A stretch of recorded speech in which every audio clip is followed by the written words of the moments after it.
¿Cómo va? Bien, buenas tardes. ¿Cómo va a todos? ¿Qué dicen? Bien. Hola. Sí. Ahí estaba Valeria tratando de entrar, que no sé, que tenía algún problemita también con la contraseña. Sí. ¿Para qué le voy a mandar? No sé, ahí se la, Abrió en el ahí aula, se la ¿eh? volvió a pasar. Sí, ¿Cómo? no, ahí justo le estaba mandando en el grupo a Vale y a Virginia, que ya ¿Mm? había estudiado el aula.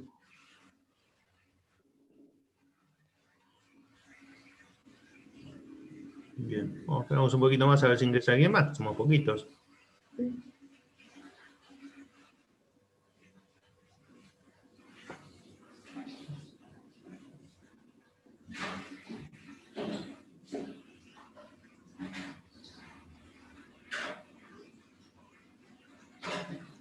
Hola, buenas tardes. Buenas tardes, Karin. ¿Cómo te va? Karin, ¿no? No te vemos, pero vemos ahí el cuadradito amarillo que decía que eras vos. ¿Cómo estás? Hola. Ahí Sí, está. ahí mandé el grupo por las Ahora dudas sí. Hola. que no se puedan conectar. Mandé el grupo de WhatsApp para que ya había iniciado la clase, por las dudas. Perfecto. Perfecto. Ahí va apareciendo alguien más. Gracias.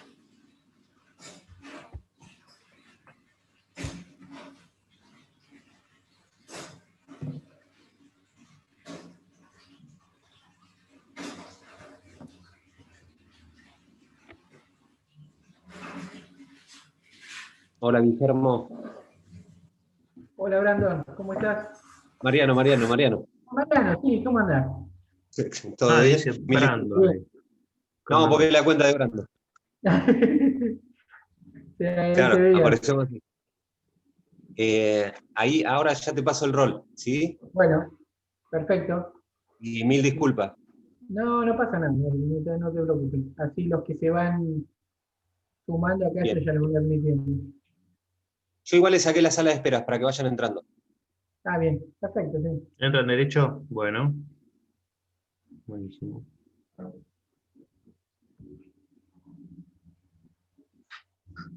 Ahí estamos. Ahí aparece Vale, Vale. apareció como Facundo Delgado, decía. Dice Me cambiaron. Facundo Delgado, pero bueno, Es Facundo ahora, vamos. Valeria.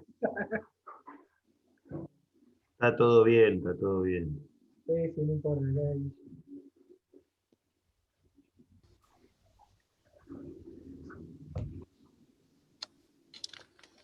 Vale, ¿Me escuchan, chicos? ahí. Ahora sí, ahí sí Ahora te sí, escucho. ahora sí, hola, Bueno, ¿cómo estás? tuve que entrar. Con el mío fue imposible, no me agarraba la contraseña, nada. Ah, mira qué raro. Sí, el otro día me pasó, pero tenía un problema con el teclado. No, a mí me pasó el otro día, pero se me había desconfigurado el teclado, entonces ponía la contraseña y me escribía cualquier otra cosa. Estaba creo Claro. que en inglés o en otro idioma, no sé. Pero bueno, bueno, acá estamos. Bueno, no sé, podemos ir arrancando, ¿qué te parece? ¿Qué les parece? Y yo diría que sí, son -5, así que Bueno, vamos. eh, arranquemos nomás. Vamos primero, como siempre, ¿no? Con preguntas de los chicos que quieran o temas que quiera que se aborde un poquito, que nos digan, y entonces vamos respondiendo. Aviso Ujú. antes que nada para todos que habrán visto que además del material que se subió el día de la fecha, que fue el 16 sobre continuación de la explotación de la empresa, se subieron los nuevos trabajos prácticos. Ujú. El trabajo práctico 8, el trabajo práctico 9 y el trabajo práctico final, que tienen tiempo hasta el día 13 de noviembre para hacerlo. Así que, bueno, tienen tarea como para ir haciendo con relación a eso. Aclaración, que yo lo aclaré igualmente en el texto del trabajo práctico, el 9, que es sobre acciones de ineficacia y de responsabilidad, que ese no se apresuren porque tienen un solo intento para hacerlo.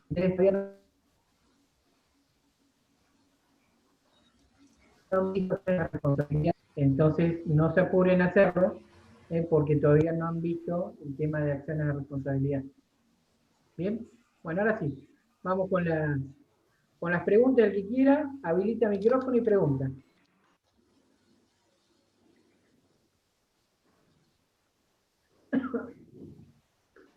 Sí, buenas tardes. No aprendo la cámara porque se me traba. Lo intenté recién y se me había trabado todo. Yo No hay quería problema, dale. saber un paneo general, un tema, hablar sobre el tema de relaciones jurídicas en particular, que me costó entenderlo o por ahí no lo entendí muy bien en la clase que subieron grabada. A ver si más o menos un paneo, a ver si voy bien orientada a lo que creo o no. Bueno, te doy una pequeña estructura como para que ustedes se ordenen en lo que se refiere a los efectos de la quiebra, lo que la ley llama sobre las relaciones jurídicas en particular, bien podríamos llamarlo como efectos de la quiebra sobre los contratos. Y lo que sucede es que estas dos secciones, tanto la que habla de los efectos de la quiebra sobre las relaciones jurídicas preexistentes, como los efectos de la quiebra sobre las relaciones en particular, son dos secciones de la ley que están sumamente mezclados los temas. Hay temas que tendrían que haberse tratado en la primera sección y se tratan en la segunda y viceversa.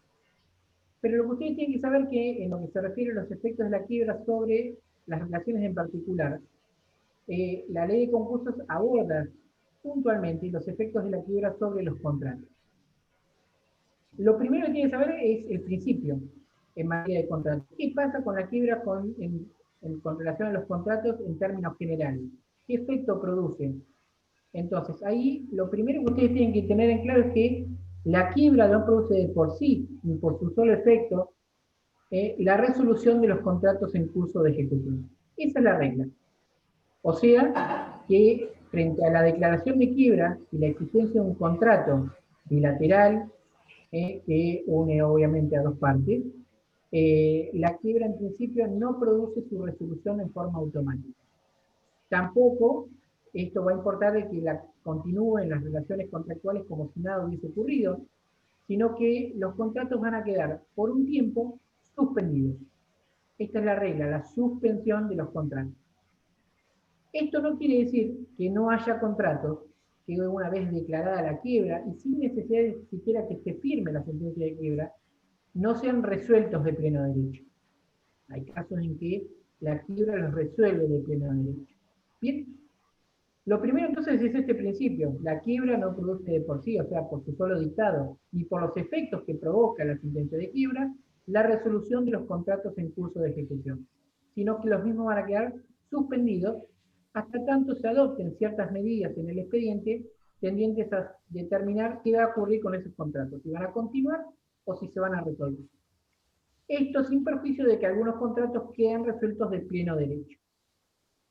Hay tres artículos que ustedes tienen que saber bien, porque son lo que marca la estructura, ¿no? En la columna vertebral en el tema que estamos abordando acá, que son los artículos 143, 144 y 145. Estos tres artículos nos dan las respuestas a todas las problemáticas contractuales que se puedan llegar a plantear, tratándose siempre de contratos bilaterales entre partes, frente a la supuesta declaración de quiebra de alguna de las partes contratantes del mismo y el rol que ésta tenga en función de si es la parte fallida o no. Porque en función de quién tenga que cumplir o quién adeude las prestaciones, es que el artículo 143 determina cómo se resuelve esa situación. ¿Por qué? Porque en un contrato, ¿qué puede llegar a ocurrir? Que una de las partes haya cumplido íntegramente sus prestaciones y sea la otra la que adeude las suyas. Si quien adeuda las prestaciones, ¿no? En este caso, es la parte que está fallida, la ley dice en el 100% contratante, debe cumplir las suyas. Con lo cual, si lo que él tiene que cumplir, por ejemplo, es el pago de un precio, deberá pagarlo. Obviamente que el pago de ese precio lo va a tener que hacer ¿a quién? Al síndico, porque el fallido no pueda recibir esos pagos, porque si los recibe serían ineficaces. Pero no puede ampararse la parte que tiene que cumplir su obligación diciendo, no, yo no pago porque quebró. No, usted tiene que pagar si adeuda la prestación. ¿A quién? Al síndico. Si quien, en cambio, ha cumplido íntegramente las prestaciones en la parte que no está fallida, ¿cómo se tiene que resolver esta problemática? Con la verificación de créditos, no hay otra. Si lo que se está adeudando acá es la prestación por parte de la parte que quebró, y quien cumplió íntegramente su prestación es justamente el que abonó, por ejemplo, el precio o entregó las mercaderías y quedó sin cobrar, ¿no?, esas mercaderías, la única alternativa en función de la concursalidad para que se resuelva esto es mediante la verificación. O sea que tendría que venir a verificar el proceso. Y la tercera hipótesis que plantea es cuando en el contrato bilateral existen prestaciones recíprocas pendientes de ambas partes. O sea, que ni una parte ni la otra ha cumplido íntegramente sus prestaciones, sino que las dos deben prestaciones. En cuyo caso acá es donde se aplica esta regla de que el contrato, por regla y por principio, va a quedar suspendido hasta tanto se adopten las decisiones tendientes a saber qué va a ocurrir con ese contrato, que dependerá de otros factores, dependerá de otras circunstancias relacionadas con el expediente, como por ejemplo, si se va a disponer o no la continuación de la explotación de la empresa, y si esos contratos van a ser necesarios para la continuación de la explotación de la empresa, en donde ahí se resolverá eventualmente la continuidad o no del contrato. O lo que puede ocurrir en función de la potestad que da la ley al contratante no fallido, a que él manifieste su intención de qué quiere hacer con ese contrato. Si quiere resolverlo o si quiere continuarlo. Esto sin perjuicio de la confusa redacción del 143, inciso tercero, que de la lectura se desprende que únicamente lo que podría él manifestar es su intención de resolver el contrato. Pero cuando ustedes leen el 144 van a advertir de que en realidad él puede manifestar la intención de resolver o de continuarlo. O sea, que no queda limitado a pedir la resolución del contrato. Él puede manifestar que quiere continuarlo o que quiere resolverlo. Pero mientras tanto queda suspendido, no hay duda. Esto siempre estamos hablando de aquellos contratos que no quedan resueltos de pleno derecho con la sentencia de quiebra. Porque en este caso no entra a jugar nada de lo que estamos hablando acá, sino que estamos hablando de los contratos que estaban en curso de ejecución, contratos bilaterales, en donde existen prestaciones recíprocas pendientes de ambas partes.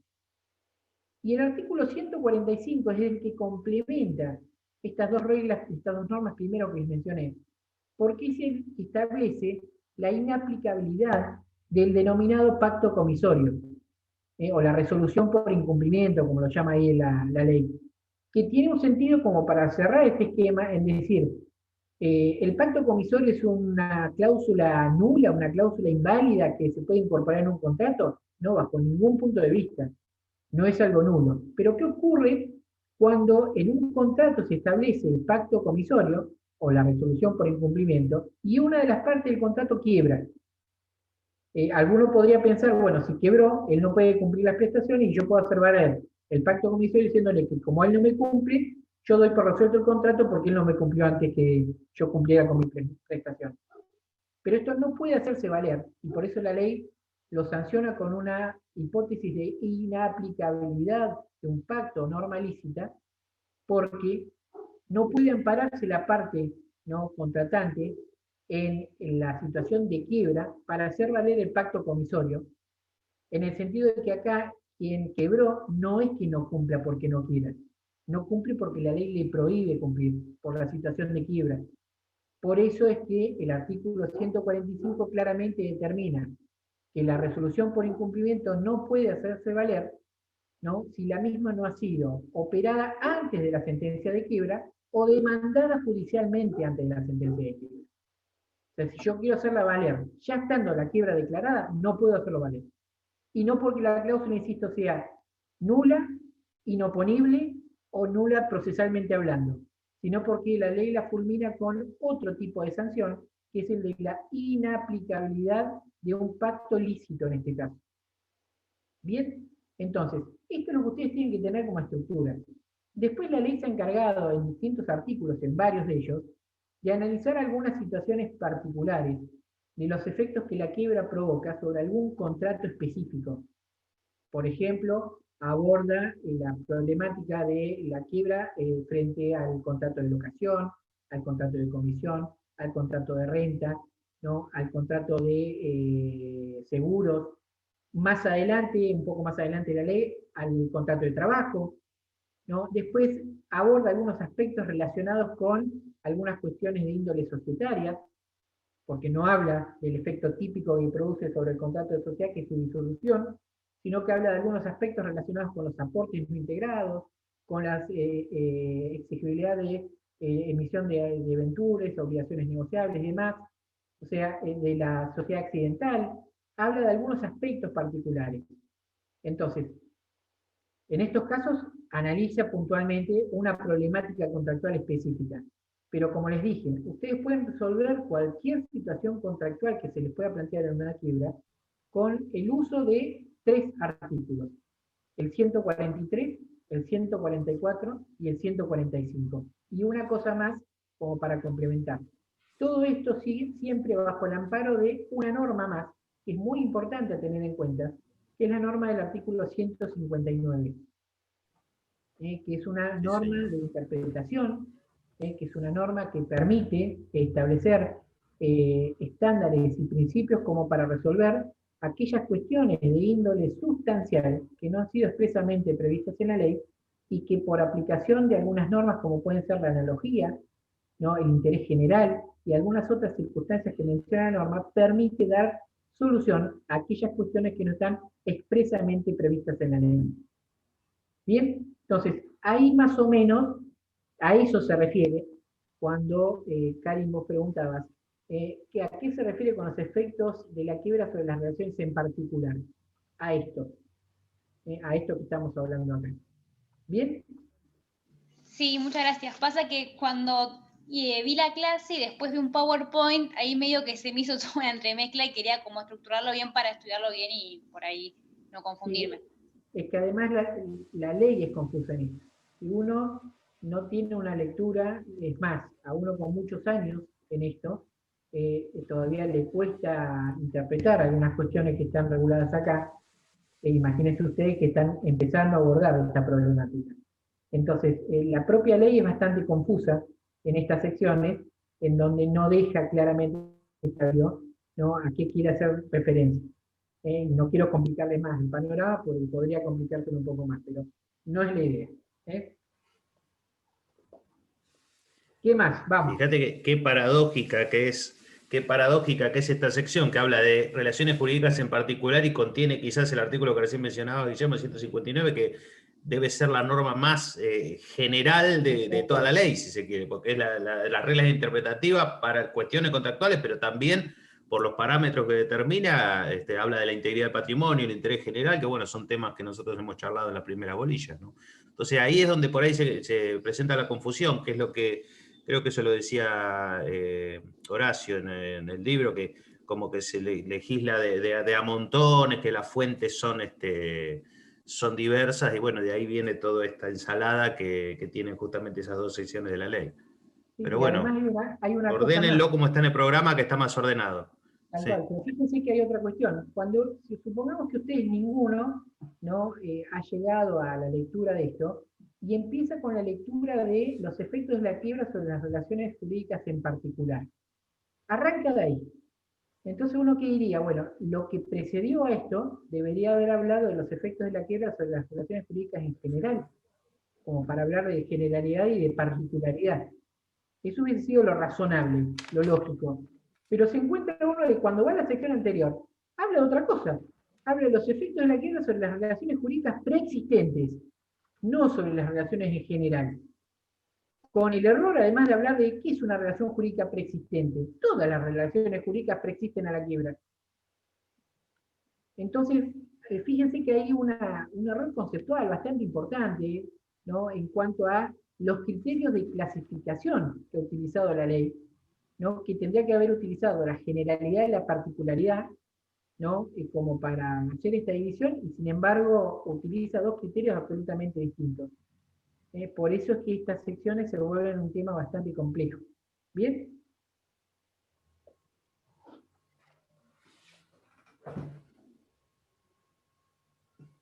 Ayelén, Gustavo, Ivana, Cadille, alguna duda o algún tema que quieren. Karim también, pero bueno, ya hablamos de eso. Sí, el que quiera, pregunta.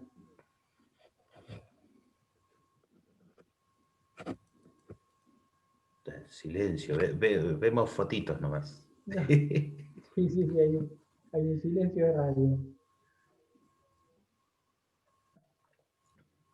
Bueno, o están bárbaros o todavía no han visto los temas. O están ¿Qué leyendo. teníamos esta semana? Nos están Esta leyendo. semana se subió temas de la bolilla 16 y de la 16, sí. y creo de la 17, que también ahí se vio todo el tema de ineficacia. Bien. Ah, tienen que ver la película de Industria Argentina. Claro, hoy justo se subió el 16.4, que era a continuación de la presentación de la empresa, y en función de esto está el trabajo. Sí, señor. Que se ha englobado en este Trabajo. trabajo. Además, hay algunas preguntas que se refieren a incautación y a desapoderamiento también, como para dejar toda la bolilla y completa. Sí, hoy estábamos hablando en el WhatsApp de los trabajos, del otro trabajo que tiene que hacer, ¿no? Y ahora mirando este también de la película, parece que son trabajos que sirven un poquito para bajar a la realidad los conceptos que a veces pueden aparecer como muy teóricos, más allá que uno trate de volcar, qué sé yo, las experiencias particulares que podemos ir teniendo en la práctica, pero este tipo de trabajo me parece que les van a poder servir para un poco también lo que hablábamos la clase pasada, no sé si alguno de ustedes estuvo, ¿no? Como de, bueno, ver cómo funcionan estas cuestiones en la vida real, ¿no? Lejos de la fría letra de la ley. Así es. Yo quería hacer una pregunta respecto al collage que hay que hacer, que es una fotografía de lo que puede llegar a representar la realidad lo más certero posible, ¿no? O En se puede hacer realidad, una pintura idea, también, dibujar. No, la idea, Yelena, es que ustedes puedan captar a través de una fotografía, ¿no? Cómo ustedes ven reflejada la crisis, el conflicto relacionado con la materia, ¿no? Y que en función de eso hagan una suerte de reflexión personal sobre eso. Alguno a lo mejor podrá, yo no quiero influenciarlos con lo que diga acá, pero para que uno piense, a lo mejor uno la crisis la ve desde el punto de vista del hombre que anda vagando por la calle, ¿no? Porque no tiene un trabajo. Otro quizás lo ve en el sentido de ver persianas bajas en negocios, ¿no? Y en función de eso, entonces lo ve reflejado. Otro a lo mejor lo ve en las protestas, ¿no? Populares, ¿no? Que también puede haber, o sea, hay un montón de vertientes que se puede ver. Acá es donde ustedes dejamos Imaginar. que se duelen y que cada uno pueda, ¿no? Digamos, reflejar en una imagen dónde ustedes ven la crisis y por qué, ¿no? Por eso les pedimos el tema de la reflexión, y la idea, como se puso ahí en el trabajo, es que de esto después se haga una muestra de los trabajos que ustedes presenten, en donde esto se va a poner, se va a Eso no, poner, ¿no? En la página de la facultad. Ah, no sabía. Bien. eso no lo sabe, me acabo de enterar yo también, es Lo buenísimo. comento ahora para que Ahí. lo sepan. La idea es que se haga una suerte de muestra de exposición, ¿no? Con estos trabajos finales que están acá, como para que se pueda de alguna forma plasmar, ¿no? Y que nos viene como anillo al dedo, ¿no? En función de la lamentable problemática por la que estamos atravesando, ¿no? A la materia que ustedes están cursando en este momento. Perfecto. Entonces, Sería como es un una cierre de la experiencia materia. piloto, una muy buena idea de la doctora Carrara, que fue la ideóloga, ¿no? Debo decirlo, ¿no? De este excelente trabajo, que me parece que va a ser una faceta distinta, ¿no? De la materia, pero que es importante tenerla en cuenta. Entonces ahí vuelen libremente. Perfecto. Sí, aparte sale de lo común, de lo que uno viene estudiando. Hay que Pero las estructuras, son las cosas que después se van a acordar dentro de unos años, ¿eh? Me parece a mí, no sé, por ahí no, qué sé yo, pero me Aparte está parece que bueno eso son de la cuando otra exposición del vez... trabajo. De la exposición del trabajo está muy Dijiste bueno. pintura vos. Sí, dije pintura. Dijiste pintura, Yelen, yo te escuché, ¿eh? Sí. ¿Eh? Sí, había dicho pintura o pintar, o sea, un paisaje, no un paisaje, sino ver reflejada a través de, no solo una fotografía, si se podía utilizar otros medios. Sí, por supuesto, también. También puede ser. No es ¿también? simplemente una foto. Si alguno es artista, si a mí me piden que haga un dibujo, que pinte algo, olvídense, ¿no? Porque soy horrible. Pero hay gente a lo mejor que es muy buena en eso, ¿no? Y lo que quiera reflejar lo puede reflejar en un dibujo, en una Bueno, bien. pintura. También lo A mí pueden me hacer. gustaba la parte Importante es que eso vaya acompañado de una reflexión. perfecta. Eso es lo importante. Y otra cosa también importante acá, porque uno muchas veces piensa en esto, ¿no? Y lo piensa desde el punto de vista que lo que se va a reflejar acá va a ser todo negativo. No necesariamente, porque como siempre se sabe en esto, las crisis de algunos son el trampolín para otros. Sí, Entonces acá se puede ver o cómo la crisis puede ser superada, ¿no? Por la voluntad, el empeño de algunas personas, ¿no? Y cómo afrontan la crisis para ponerle el pecho y decir, bueno, no vamos a pintar todo de negro. ¿cuál es la O otra gente que realidad? con algunas ayudas que han tenido, a lo mejor, ¿no? De parte del Estado y demás, han logrado, por ejemplo, poner en marcha algunos microemprendimientos, ¿no? Y con eso ir rebuscándosela. Entonces, no pensemos solamente en la cosa negativa, ¿no? De reflejar, ¿no? El cierre de comercio, el cierre de negocios, el parate de la actividad, ¿no? Puede haber otras cuestiones también a tener en cuenta. Entonces, por eso es que queremos que ustedes vuelen libremente. Perfecto. Sí, ¿Bien? yo en mi caso A particular ver. también me permitió, por ejemplo, ahora en este tramo estar terminando la carrera. Pues Claro. estaba trabajando, la pandemia hizo que en el trabajo donde estaba no haya función, pero bueno. Te has podido todo. abocar más de lleno a la Por carrera. lo menos ¿No? hay que Sí, aprovechar el tiempo. y ver alternativas también. Sí, ni hablar, es así. Se aprovecha el tiempo Bien. en otras. Un poco para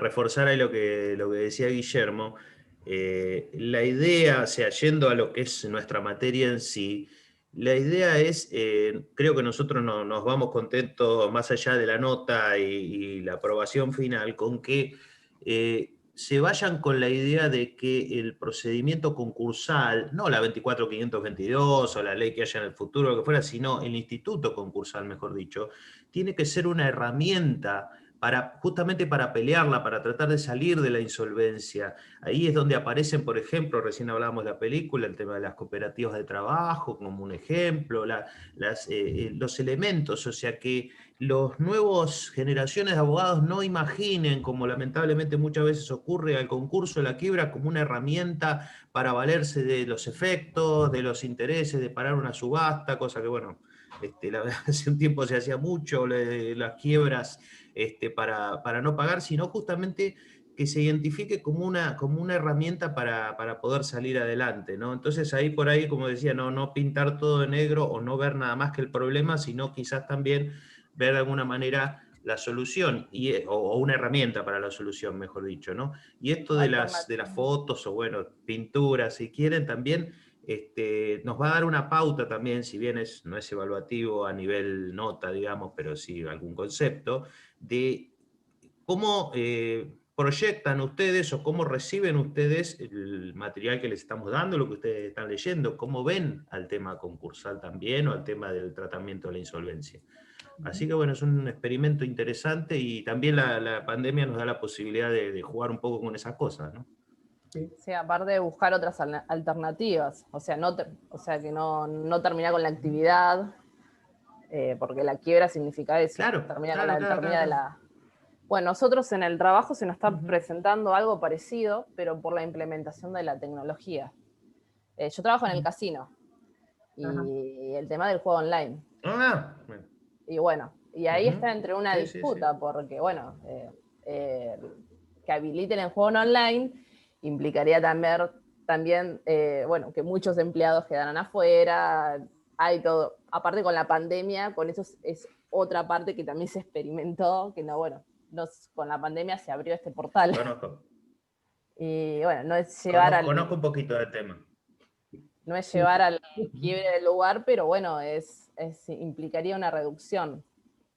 Y bueno, estamos con eso también, cómo también la tecnología impacta a nivel laboral, porque y es vos otra... pensás que hace 6 meses atrás, si bien la modalidad del teletrabajo existía, eso representaba en el trabajo formal, no sé si llegaría al 5%. O sea, la gente estaba acostumbrada al trabajo presencial y no al trabajo ¿no? El teletrabajo. Y hoy fíjense cómo estamos con este tema, en donde incluso nosotros en nuestra profesión, gracias a que yo en esto, fíjense que yo le veo siempre un lado positivo. No es porque sea súper optimista de la vida, ni mucho menos, pero trato de ver el lado positivo, ¿no? Y cuando muchos colegas se quejaban, ¿no?, de que no habrían los tribunales y que cómo podía ser que nos restringieran el derecho de poder trabajar tranquilamente, y yo la verdad que no lo entendía. Digo, ¿cuál es el problema? Yo teniendo un token, que es lo que nosotros necesitamos, para hacer las presentaciones electrónicas, y en la medida que me las puedan recibir, yo desde mi casa puedo hacer todo. Me tengo que reunir con un cliente, videoconferencia, Zoom, listo, no hay ningún problema, hacemos la reunión. La principal traba que había, ¿cuál era?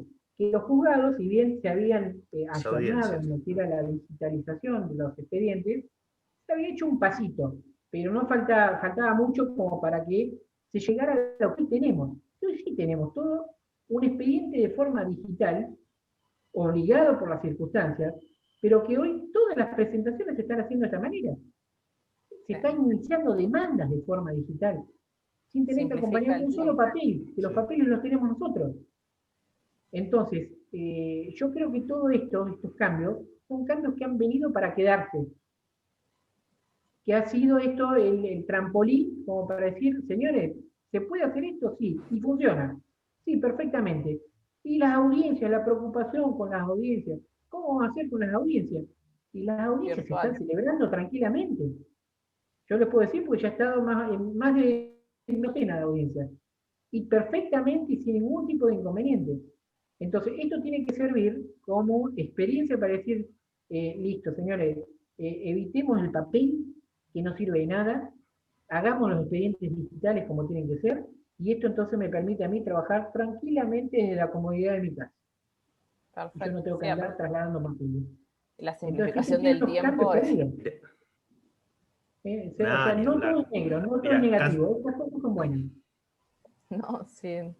Casualmente hay dos actividades que conozco, obviamente, porque son las que hago, que siempre consideré que estaban quedadas en el tiempo. Una era la judicial y otra, en algún punto, lo académico o lo que tiene que ver con las clases. Si uno mira un aula de 1900 y un aula de 2019, que había una pizarra en vez de un pizarrón, un fibrón en vez de una tiza, pero era lo mismo, la profesora hablando y los alumnos escuchando. Entonces, esto de alguna manera, si bien por ahí algunas cosas como en Classroom, eso lo estábamos utilizando, de alguna manera nos ha obligado a tener que pensar fuera de la caja, y está buenísimo, está buenísimo. Y vemos que los resultados, porque la verdad que han aprobado la gran mayoría, vemos que los resultados son buenos, ¿viste? Así que bueno, sí, vamos el por día de adelante. mañana que... Bueno, a ver, ¿qué más tenemos? Que sean presencial las clases, seguir manteniendo, por ahí capaz que hay compañeros que no pueden asistir a la clase y tener el modo virtual que estén pasando en vivo cada clase, cada materia. Bueno, aparte que sea público también, porque sí, cualquier persona nos pasó en el primer cuatrimestre, que arrancó con el tema de la pandemia, que hubo alumnos que se encontraron varados en el exterior, ¿no?, y anotados en la cursada como para hacerla, y pudieron cursar por haber sido así de forma virtual. Porque hubo casos, me acuerdo de una chica que estaba varada en Colombia, en un viaje, tardó 2 meses en que la pudieran repatriar para acá, y mientras tanto fue cursando la materia. Pero fíjate las cosas, ¿no? Cómo se plantea esto, ¿no? Y además lo que vos decís, no nos vayamos tan lejos, pero hay gente que hace un esfuerzo muy grande. A lo mejor viven en Balcarce, en Mechongué, en Miramar, en localidades cercanas, que tienen que viajar, ¿no?, a lo mejor, o que les demanda un gasto importante, que tienen que viajar todos los días, y que de esta forma lo pueden hacer desde la tranquilidad de su casa. Y en función de eso nosotros, previo a todo esto, de la pandemia y demás, ya veníamos desde el año pasado implementando un mix entre lo presencial y lo virtual, en donde ya habíamos implementado el Classroom y hacíamos trabajos prácticos atrás del... Sí, como también tener el material a disposición, porque está todo grabado. Sí, y pueden escucharlo y ver los videos en la hora que quieran. Que cosa que eso en lo presencial tampoco sucedía. Sí. Bueno, yo últimamente en la facultad, en la U, se dan conferencias. Y la otra vez habían hablado se habían juntado un montón de profesores, se había hablado a la doctora Boquín, y había hablado de la continuidad de las empresas, o sea, de no declarar la quiebra y abocar a esa finalidad. Y está bueno porque uno a veces, o sea, las plataformas te permite interactuar con un montón de gente de distintos lugares y diferentes visiones, que está bueno eso. Exactamente. Es muy rico. Sí, por supuesto, pero ni hablar. Esto es muy importante. Y ahora, con esto con la virtualidad y todo, ¿no? Se está dando muchos conservatorios, congresos, jornadas preparatorias. En la medida que uno tiene la disponibilidad de tiempo como para poderlo hacer, ¿no? Está buenísimo porque además en muchos de estos casos es gratuito. Sí, la No mayoría son todos. no charlas aranceladas, ¿no? Entonces, y uno puede escuchar opiniones de otra gente, ¿no? De otras provincias, realidades problemáticas de otras provincias también, que es importante, porque si no a veces queda como que la problemática de la provincia de Buenos Aires y Capital Federal, ¿no? Pero el país es mucho más grande. Y hay gente muy valiosa también de otros lugares, ¿no? En donde tienen problemáticas puntuales distintas a las nuestras quizás. Nosotros nos preocupamos por el chacarero, a lo mejor que siembra acá sus granos y demás, pero en Mendoza se preocupan los productores de vid y están preocupados por eso, ¿no? Y en otros sectores son la fruta, en otros la industria minera. Entonces hay distintas problemáticas y realidades que es en función de la actividad económica que tienen y que es el soporte de cada provincia. Entonces está bueno que se federalice esta problemática.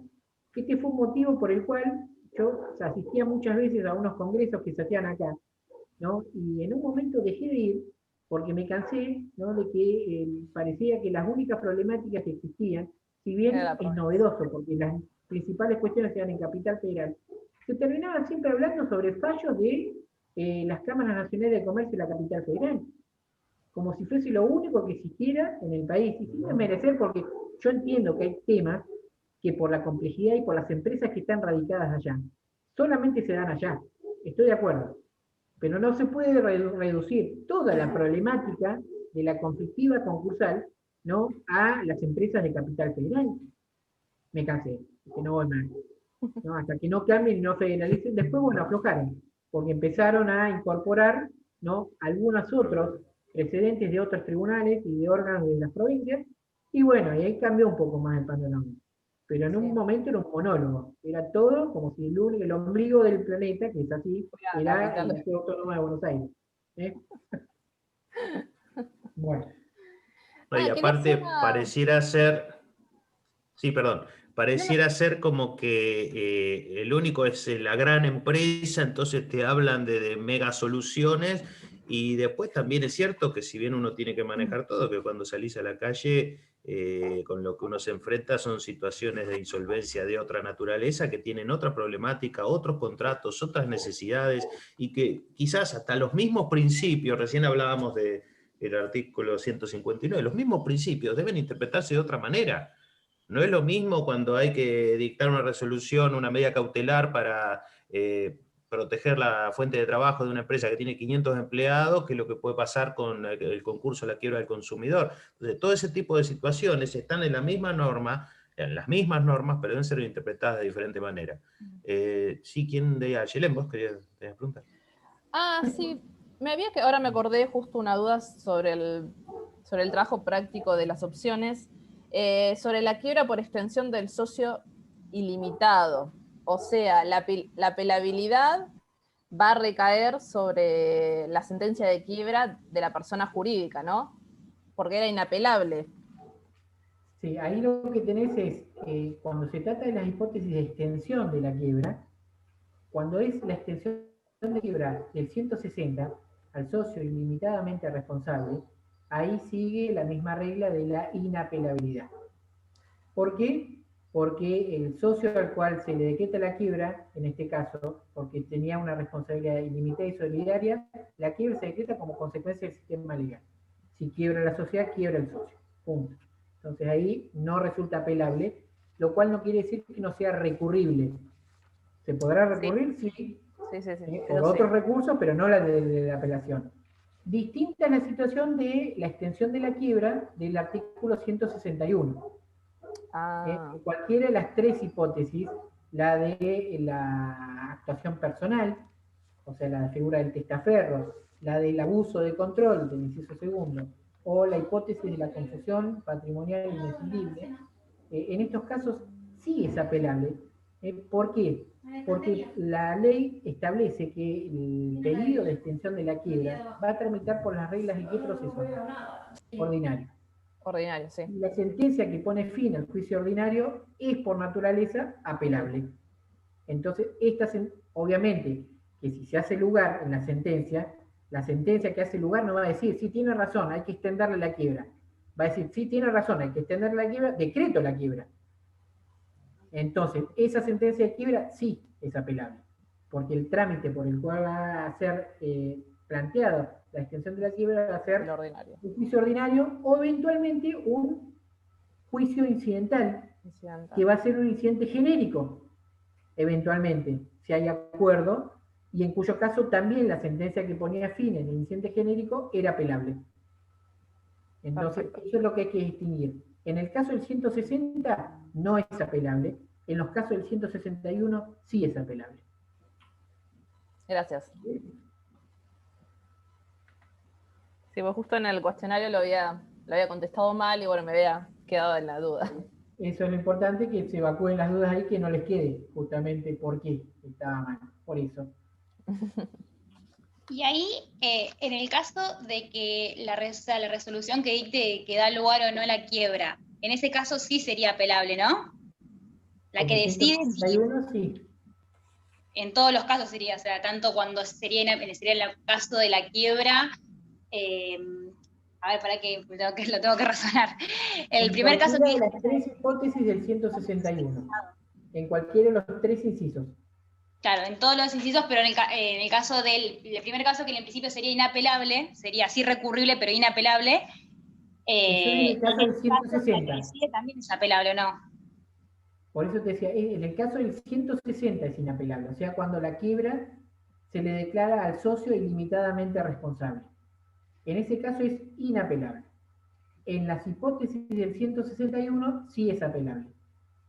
Porque acá no se refiere a la situación o a la calidad de un socio, sino que se refiere a conductas desplegadas por sujetos a los cuales la ley los encasilla en la figura del testaferro, en la hipótesis del abuso del control, ¿no? O en cuando existe entre sujetos vinculados una confusión patrimonial inescindible de activos y pasivos o de la mayor parte de ellos.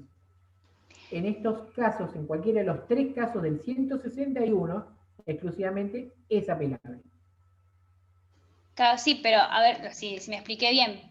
Y en el caso de la quiebra directa la quiebra por extensión del socio ilimitado, en este caso no es apelable si es por recurso de reposición, pero la resolución que determine si va a la quiebra o no, esa sí puede ser apelable, la que la determine, ¿o no? ¿Nada? Porque justo en García Vile me pareció ver que decía que la que lo decide sí en todos los casos, por eso está bueno que... Vos pensás lo siguiente, si se trata de una sociedad colectiva, pongamos un uso práctico, una sociedad colectiva integrada por tres socios.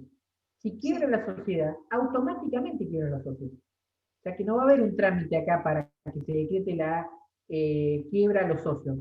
Quebró la sociedad y automáticamente esto va a generar que se abran 4 expedientes, el de la quiebra de la sociedad y el de la quiebra personal de cada uno de sus socios. Con lo cual no va a existir esa posibilidad de decir, bueno, después que se resuelva se va a poder apelar. No, es inapelable. Sí podrá ser recurrible por vía de recurso de reposición o incluso con la posibilidad de poder solicitar la conversión, que también se puede llegar a plantear el Instituto de la Conversión acá. Pero apelable, no, jamás. En este caso. Pasa que como había visto en el libro, me pareció que, o sea, sabía que desde un principio es inapelable, sí recurrible, pero después, por lo que había leído, como que había otra posibilidad que la que decidía, bueno, entonces no, directamente es inapelable en todo sentido. Está bien. Ahí lo que podemos darle una vuelta más de rosca, sin querer complicársela, es en algunas situaciones especiales que se pueden llegar a plantear. Porque acá siempre estamos hablando de socios que surjan del contrato constitutivo y que el carácter de ser socios ilimitadamente responsables surja del contrato porque ellos estén plasmados ahí. Lo que puede ocurrir en algún caso es, ante hipótesis, por ejemplo, de socios ocultos o de socios aparentes, en donde lo primero que va a haber que determinar, y acá sí se habla de verdaderos juicios de antequiebra, es determinar, en primer lugar, el carácter de socio de ese sujeto para después poder extenderle la quiebra. Porque vos no le podés extender la quiebra a quien no es socio. Si no figura y no es socio, no le puedo extender la quiebra. En ese caso, ahí hay que hacer un trámite. Ahí la doctrina no está de acuerdo, o por lo menos no hay un consenso en cuál sería el trámite. Algunos interpretan que es un juicio ordinario, otros que es un trámite incidental, pero independientemente de cuál sea el trámite que se adopte, va a haber que iniciar un proceso para determinar en ese caso si es socio o no. Si el socio oculto es socio o si el socio aparente es socio. Y en ese caso, si se determina que es socio, la quiebra que la sentencia que determine que es socio va a tener que declarar la quiebra. Pero como esto va a tramitar por un juicio, no va a ser una quiebra automática como la del socio que ya figura en el contrato. En ese caso, eventualmente sí podría, ¿no?, apelarse, porque lo que estoy discutiendo eventualmente, lo que pretendo que se revise, es la resolución que eventualmente dijo que yo soy socio. Y la consecuencia directa de eso es que me van a decretar la quiebra. Entonces, en esos casos, a lo mejor eso es lo que vos podés haber leído, que te puede haber generado alguna duda o alguna confusión. En las hipótesis de socios ocultos o de socios aparentes. Pero los que surgen del contrato y se trata de un tipo social, en donde el socio tiene una responsabilidad ilimitada y solidaria, no hay duda porque es automática la quiebra. Y por lo tanto es inapelable. O sea, en los casos de socios ocultos y aparentes, ahí sí es Ahí apelable. podría llegar a plantearse la posibilidad de la apelabilidad. Depende de la postura o... Tal cual, porque estamos cuestionando ser socio, en primer lugar. Mm. O sea, si yo no tengo forma de cuestionar que soy socio, porque lo soy, y soy socio en un tipo social que tengo una responsabilidad ilimitada y solidaria, no hay nada que discutir. Quebró la sociedad, quebré yo.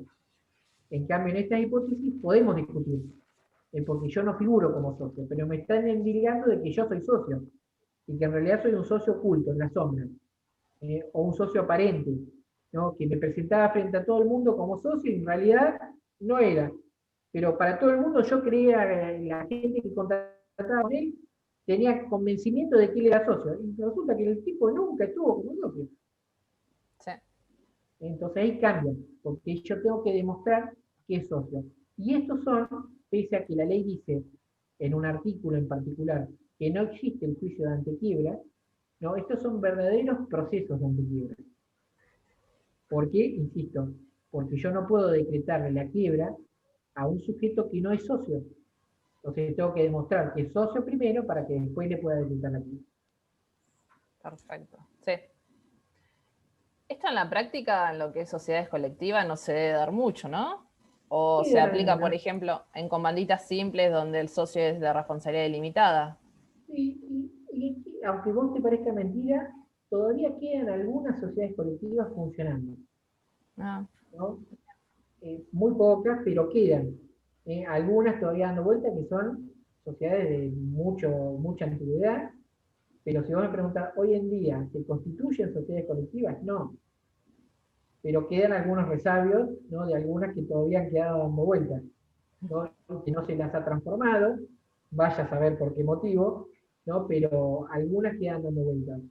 Con lo cual esto poco a poco se va a ir perdiendo, ¿no?, esta situación que se plantea acá. Y lo dejamos ahí, no lo quiero complicar más porque podríamos complicarlo un poco más. Pero se las dejo picando, se las dejo para que piensen, que me interesa también que ustedes puedan pensar. Porque la ley habla de acá A de ver, socios Guille. de socios ilimitadamente responsables, ¿no? Que no hay duda si se trata de socios que originariamente tienen esa responsabilidad. O sea que sí. de la constitución de la sociedad sabemos que tengo una responsabilidad ilimitada y solidaria. Pero cuando ustedes estudian sociedades, que seguramente el doctor Gulminelli con una precisión en el tema se lo habrá explicado, en algunas hipótesis se puede agravar la responsabilidad de un socio por algunas conductas que puede haber desplegado y que lo lleven a que se limite su responsabilidad.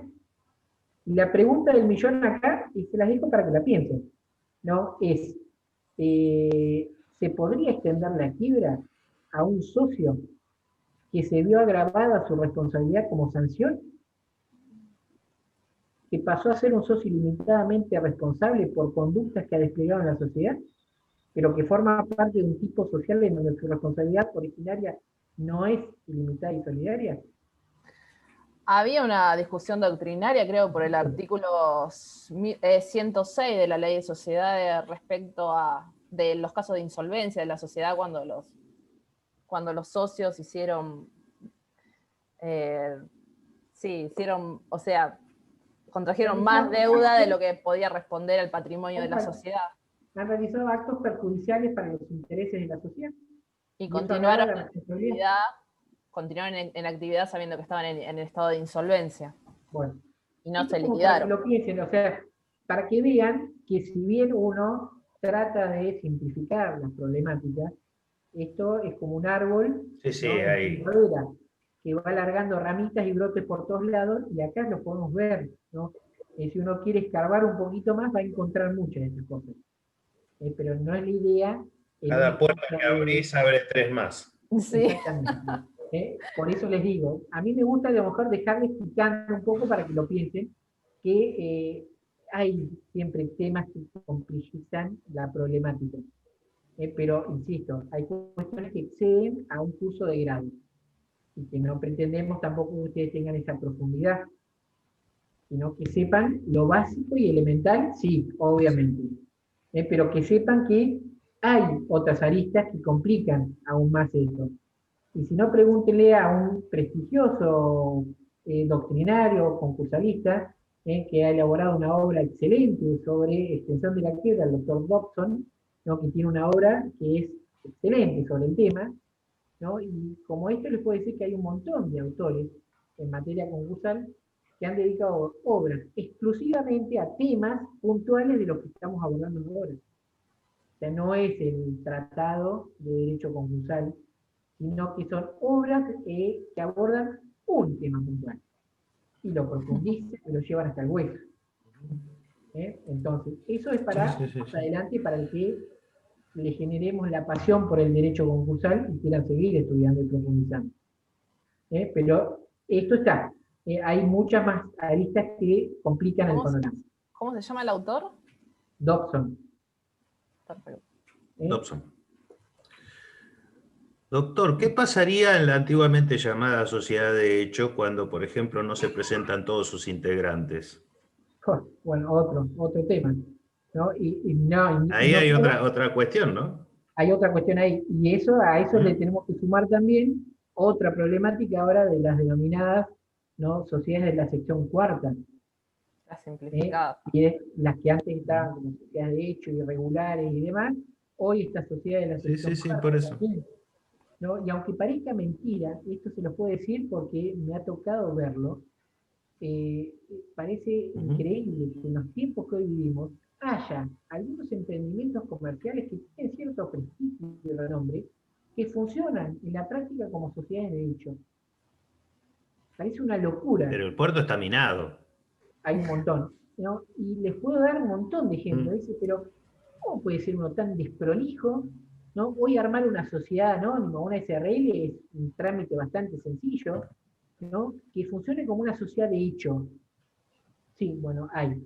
Tal vez por la aplicación del principio de autonomía de la voluntad, que le dan más libertad al no estar regidos a una figura, a un tipo social. Sí, está bien, pero... Sí, bueno, pero hay una responsabilidad ilimitada. Claro, no le da ningún amparo, ningún recuerdo, porque la responsabilidad la van a tener de forma ilimitada. Entonces, es bastante llamativo. Esto yo creo que es más atribuible, que en algunos casos se manejan como verdaderos almaceneros de barrio, más que de empresarios, ¿no? Entonces se manejan de esa Sí, forma. tal cual. Y en algunos casos, aunque les parezca mentira, no estamos hablando de negocios minúsculos. En algunos casos estamos hablando de empresas, que no les digo que van a ser medianas empresas, pero emprendimientos que tienen a lo mejor muchísimos años funcionando así, y dicen, este negocio anda bien, sí, sí, ¿cómo está constituido este negocio? Una sociedad de hecho. No voy a dar, por supuesto, nombres, ¿no? Pero los hay, y Es muchos. llamativa la situación. Sí, sí, Pero muchos. explotaciones explotaciones de buques, yo en el puerto he visto un montón de eso. Y Ah, por ahí mirá. pasan generaciones y lo siguen dejando así. Sí. Pero bueno, qué sé yo. Es así. Bien. ¿Algo más por ahí? Cuando Yo, sale un tema se ve que tienen dudas, pero no se animan. yo tengo una última duda y juro no intervenir más. Que acá Dale, ¿por qué no? Lo que No, quiera, pero digo, Carlos. me puse a pensar el tema de que estoy viendo que en los recursos, en el de reposición, lo que te habla en el artículo 97 es de que como que la quiebra prosigue, o sea, más allá del recurso, se van a disponer de los bienes y eso. Pero en el caso de que sea un recurso de apelación por el 161, por ejemplo, y la regla general es que es con efecto suspensivo la apelación, ¿se sigue igual como este efecto o cómo es? No sé si me expliqué bien. Sí, no, ahí el tema es, vos fíjate que en el caso del recurso de reposición, ¿no? La interposición del recurso dice que no va a suspender, ¿no?, los trámites de la quiebra, ¿no?, que va a continuar, y lo que sí va a suspender es lo que se refiere a los actos de liquidación, pero que la excepción tiene excepciones también en la regla. O sea, la quiebra va a continuar en todo lo que sea la faz, por ejemplo, de la determinación del pasivo financial, o sea, la verificación de crédito se va a llevar adelante, sí, por supuesto. ¿Qué es lo que eventualmente va a supeditar el inicio en lo que se refiere a la liquidación, ¿no?, en la liquidación de los bienes? Sin embargo, la ley se encarga también de poner excepciones a esto, porque hay bienes que por las características particulares de los mismos no pueden demandar que se termine de resolver, en definitiva, si la quiebra va a ser revocada o no. Por ejemplo, los bienes mencionados en el artículo 183, los bienes perecederos, de costosa y dificultosa manutención, en cuyo caso, si existen este tipo de bienes, sin perjuicio de que haya un recurso de reposición en trámite y que no esté todavía resuelto, se liquidan. Lo mismo ocurriría si, por ejemplo, no estando resuelto todavía un recurso de reposición y tratándose de un acreedor que tiene una garantía real y que solicitó la verificación de los créditos, puede hacer uso de la formación del concurso especial en los términos del artículo 200. En ese caso yo le puedo impedir que en los términos del 210 forme el concurso especial a los efectos de liquidar el bien sobre el cual recae su garantía. No. Es otra excepción que no está mencionada en el artículo y que ustedes la tienen que incorporar en punto a que, si bien puede estar pendiente de resolverse el recurso de reposición, no puedo impedirle a este tipo de acreedor que, cumpliendo con la carga de la verificación, pueda formar el concurso especial y liquidar el bien que garantiza su crédito. Entonces, lo que va a ocurrir acá sí es que hay una regla general que va a impedir la liquidación de los bienes. En eso no hay duda. Pero hay excepciones a esto, ¿no? Y tratándose de una apelación, en este caso, cuando la ley admite el recurso de apelación, sigue la regla general establecida en el artículo 273. La apelación se concede en relación y con efecto suspensivo. Acá cambia el esquema. No es la reposición en donde no impide los trámites de la quiebra y lo único que va a frenar son la liquidación de los bienes. Si lo que se concede es un recurso de apelación, ¿no?, en este caso, se interpreta que por regla general el efecto va a ser el suspensivo, y no se va a poder avanzar sobre esto hasta tanto no se resuelva el recurso de apelación. Entonces cambia el esquema de acuerdo a si es el recurso de reposición o el recurso de apelación.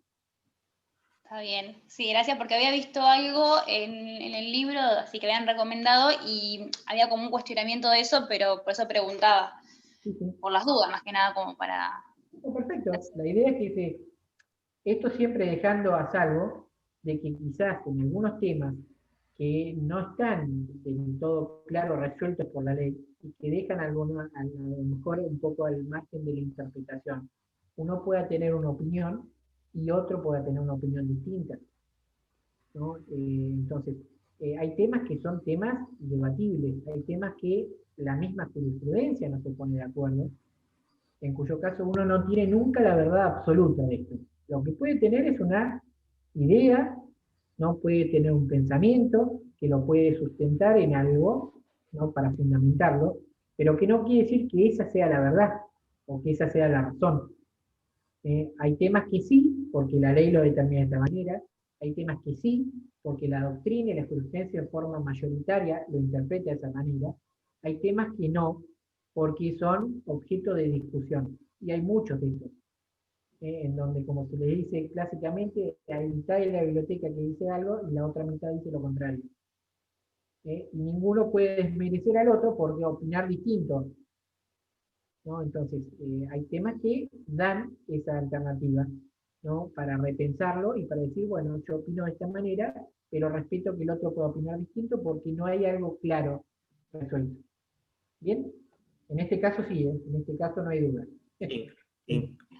Incluso no solo un argumento, sino quizás hasta una situación puntual o un caso concreto puede llevar a uno a cambiar total o parcialmente de opinión en un aspecto que por ahí lo había visto de manera teórica y cuando ve la práctica dice, epa, esto presenta este problema. Muchas veces lo que ustedes ven en los congresos, las ponencias y todo eso surgen de casos puntuales donde uno se enfrentó a escenarios que no tenía previstos, ¿no? Con respecto a lo que decían recién de los recursos, como para sentar una regla general y que no tengan que ir aprendiéndose de memoria, fíjense que en realidad en la totalidad de la materia recursiva, en cuanto a los efectos, los recursos y todo, lo que se busca es tratar de generar el menor perjuicio posible a las partes. En una cuota de alimentos se apela con efecto devolutivo, justamente para no generarle perjuicio al alimentado mientras se discute si son 3 pesos más, 3 pesos menos, como una medida cautelar. En el caso del tema de las quiebras, si se dijera que no produce ningún efecto, están dándole la posibilidad a quien interpone un recurso de seguir estando concursado o seguir estando in bonis. Pero si dijera que produce todos los efectos, o sea que es totalmente devolutivo y se le liquidaran los bienes, después, si llegara a ser revocada esa sentencia de quiebra, le tendrían que decir al ex fallido, tome 2 monedas, acá está el resultado de la liquidación de los bienes, discúlpenos, nos equivocamos. Entonces, por eso es que a veces en algunas cuestiones puntuales, como cuando habla de la apelación por la nulidad o el incumplimiento, dice sin perjuicio el inmediato cumplimiento de las medidas, o sea, produce efectos, pero no lo relativo a las liquidaciones, y en realidad el fundamento, por ahí para no aprenderlo de memoria, como decía, es tener en cuenta eso, que se busca producir el menor perjuicio posible a las partes. Si el deudor siguiera en bonis, podría hacer lo que quiera con su patrimonio y se verían perjudicados los acreedores. Si le liquidamos todo, el perjudicado puede ser ese fallido que deja de serlo. Esa es por ahí me parece a mí una forma de tratar de entenderlo. Y fíjense que el argumento que les da Sebastián acá es tan válido como para el perjuicio que podría ocasionar la liquidación de los bienes respecto a una quiebra que no está firme, porque hay un recurso interpuesto, como para fundamentar también el por qué los bienes perecederos tienen que ser liquidados también. Porque sería mayor el perjuicio que se genera el dejarlos y no liquidarlos porque se va a perder todo el valor que tienen. O sea que fíjense cómo sirve para un caso y como para el otro también. Sirve para fundar por qué no se deben liquidar ciertos bienes y sirve para fundar por qué deben liquidarse otros bienes. Y es cuestión de razonabilidad en este caso. En los dos casos es absolutamente razonable. Evitemos el mayor perjuicio. Está muy bien lo que decía Sebastián recién. Exactamente. ¿Y dónde podemos agarrarnos todo eso normativamente? Todo tiene que ver con todo, en el 159. La integridad del patrimonio, el estado de concurso, el interés general, la protección del crédito.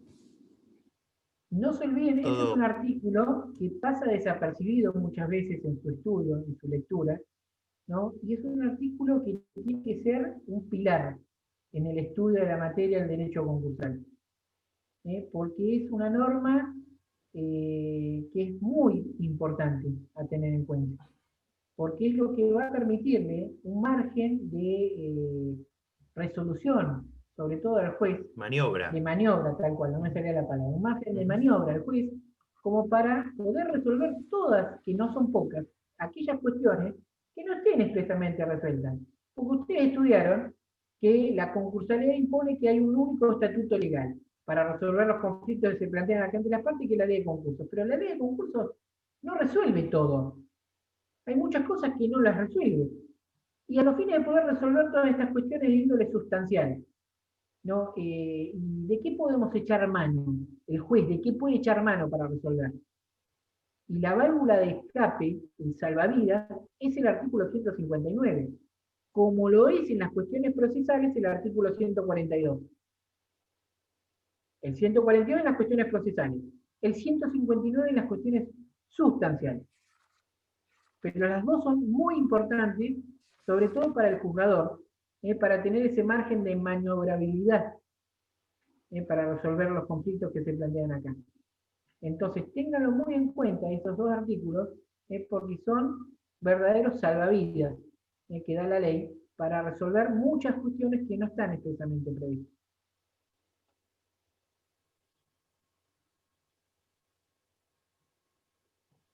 Muy bien. ¿Qué más? ¿Alguna duda más? Silencio. Vamos. Porque son las 6 ya, si no como somos como Ya todos son los las 6, viernes, sí. bajamos el martillo, que ya lo implementó Seba. Bajamos. ¿No? A la 1, 2 segundos. cerramos. Sí, sí, Dos dale, segundos. dale. Vamos a las 2. Rápido, Cerramos. rápido. Hay una de las Esa preguntas. es la oferta de última hora. Había una pregunta en el práctico que hablaba sobre la inhibición. La inhibición, quería ver a ver si estaba bien pensado, la inhibición general de bienes, que es una medida cautelar que se va a aplicar sobre los bienes registrables, ¿no? Que son de los bienes que se va a desapoderar al fallido. Y creo que la problemática que se planteaba es cuando después de pasado el plazo de inhabilitación, que es por ley, es de 1 año, que se aplica de manera automática, ¿qué pasa con los bienes que recibe después de esa fecha y se los puede inscribir, ¿no? Que el mismo fallido tiene que solicitar el levantamiento de la inhibición. Claro, porque ¿sabés cuál es el problema ahí, Ayelén, que se plantea? Que los juzgados han tomado por práctica la traba de la inhibición general de bienes bajo una modalidad que no está prevista en la ley, pero que algunos registros la han aceptado como algo ya naturalizado, que es la traba de la inhibición por interdicción. ¿Y qué significa esto? Que se traba la inhibición general de bienes sin plazo de caducidad. O sea, que va a durar lo que dure la quiebra, y no los 5 años que normalmente debería durar, ¿no? la medida cautelar, y después caducará si no se reescribe. Lo traban por interdicción, lo cual genera un perjuicio. Porque si a mí me disponen el fin de la inhabilitación al año, y yo tengo bienes en mi patrimonio que nunca estuvieron sometidos a este proceso, porque desde origen estaban excluidos del desapoderamiento, y yo quisiera disponer de algunos de esos bienes que no están comprendidos por el desapoderamiento, no lo puedo hacer porque tengo la inhibición. Entonces me obliga a tener que solicitar, al solo efecto de poder realizar una operación sobre un bien registrable, que no está comprendido por la quiebra, porque está excluido del desapoderamiento, a que me tengan que autorizar el levantamiento de la inhibición general de bienes para poder hacerlo. Entonces, esto sí, es un real problema que se plantea, ¿no? En el sentido de que se traban estas medidas sin plazo de caducidad. O sea que si la quiebra dura, como tenemos visto, quiebras que duran más de 1 década, de 2 décadas, ¿no? Duraron 20 años el proceso y yo estoy inhibido durante 20 años. ¿Sí? Es lo que ocurre. Y si tengo que realizar alguna operación sobre un bien registrable y tengo que pedir autorización, ¿no? Para que me levanten la medida cautelar trabada y poder concretar entonces esa operación. Perfecto. Igual aclaro una cosa más. No todos los registros adoptan esto. El registro de la propiedad inmueble, ¿no? De la Ciudad de La Plata anota las medidas bajo esta modalidad de interdicción de bienes. Pero el registro de la propiedad automotor, no. El registro de la propiedad automotor a lo que traba es la inhibición general de bienes. Perfecto. Entonces, no es exactamente igual en todos lados. Bien. Gracias. ¿No? Por favor. Bueno, ¿estamos ahí? Ahora sí, Seba, te dejo a vos, baja el martillo. Bueno, cerramos entonces A a las la 1, a las 2 y a las 3. Bueno, 3 chao, cerrado, gente. ya está. Muchas gracias. Bueno, El nos vemos el que viene, viernes, nos nos vemos el viernes que viene y a disposición en la semana lo que necesiten. Bueno, muchísimas gracias. Chao. Gracias. A punto te iba a Que decir. sigan bien. Chao Karin, Chao, chao Jadis, chao. chao Gilet, chao Vale, chao Guille. Adiós. Chao.